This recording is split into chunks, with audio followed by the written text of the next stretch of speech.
Hello, this is Kevin at Pool Star, the Las Vegas and Henderson swimming pool service company that makes pools sparkle. And today I'm going to give you a brief tutorial on the different forms of chlorine that you can add to your pool. So there are the four main ones are dichlor, trichlor and liquid chlorine. And there's another one that I don't have here today called calcium hypochlorite. They all have different benefits, pros and cons, so I'll explain some of them here. This is dichlor. This is a powdered form of chlorine. It's very high in chlorine, so if you was to put it in there into a pool, you'd put it in very small amounts, and you would need to know the size of your pool, how much water is in there, and the chlorine level that is in there at the present time to get it determined on how much to add. But the benefits with this one is that it is stabilized chlorine, meaning that it has conditioner in there, also called cyanuric acid. That can be a good thing because it can help protect the chlorine from the sun. The sun can deplete the chlorine if there isn't the correct amount of cyanuric acid in there. But it's very important not to put too much cyanuric acid in, because this can be harmful to the water, and if it increased to such a high level, you would have to drain it and refill the pool. So be very careful with this one. It will keep a good chlorine level in your pool, but you have to be careful on the amounts used, and it's not advised to be using it all the time because the cyanuric acid level will rise quickly if this is not monitored. Then we have jumbo tabs. These are a puck-sized solid form of chlorine. It is made up of a chlorine form called trichlor, and basically it's slow dissolving chlorine.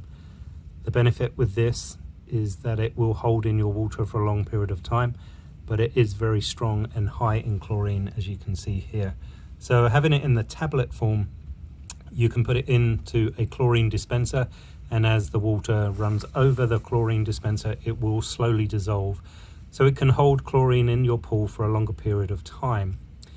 You do have to be very cautious with this form of chlorine though. As mentioned, it is very high in chlorine, and it will overchlorinate your pool if you're too heavy with it. So you do need to measure accordingly to the amount of water that you have in your pool and add this as needed. Then we have the liquid chlorine. This is the one that we use at the Pool Star for the majority of the year. This is a very good form of chlorine, but it does not have any cyanuric acid in it, no conditioner in it. So you could use this, but you would not have to worry about cyanuric acid levels rising too quickly. So we use this during the winter months and spring and fall, maybe during the height of summer. As it gets really warm here in Las Vegas, we use the dichlor, but that's only for a very short period of time. So liquid chlorine is a good form of it, but you do have to have a small amount of cyanuric acid, also known as conditioner, in your pool to protect this, because this form of chlorine can burn off very quickly with the sun's rays. It's easy to manage. You put it in the pool in the deep ends, and if you're using liquid acid at the same time, you would need to pour these as far apart as possible, because these two chemicals cannot mix. And the other form of chlorine that I'd mentioned earlier is called calcium hypochlorite, also known as just cal hypo. That's another form of powdered chlorine similar to this one here. The benefit to that is that it has not got any cyanuric acid in it, so you could use it and not be concerned about cyanuric acid levels rising too quickly.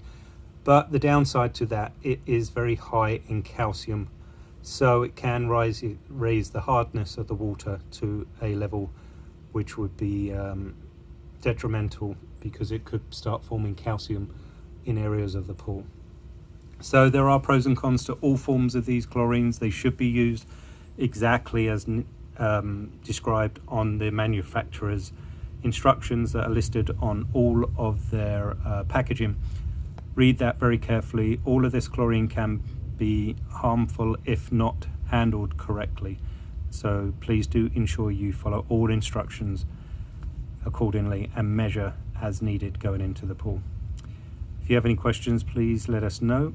Check us out at polestar.net. Thank you.